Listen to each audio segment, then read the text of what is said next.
High বন্ধুরা, আজকে আমি আলুর দম করবো। আলুগুলো ভেজে নিচ্ছি। নিরামিষ আলুর দম।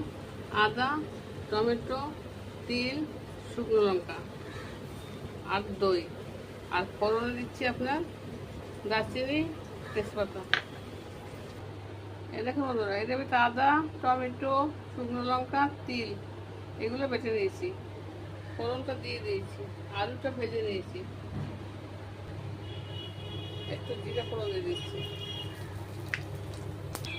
এরকম মশলাটা করছি, একটু জিরের গুঁড়ো দিয়ে দিচ্ছি। আর 1 চামচ ভাজা ধনের গুঁড়ো দিয়ে দিচ্ছি। এত লাগবে না, মশলা কষা। এটা দেখুন বন্ধুরা, আমার মশলা কষা হয়ে গেছে, তেল ছেড়ে দিচ্ছে। এবার আলুগুলো দিয়ে দিচ্ছি। দেখুন জল দিয়ে দিচ্ছে, একটু জল দিয়ে ঢাকা দিয়ে দেবো।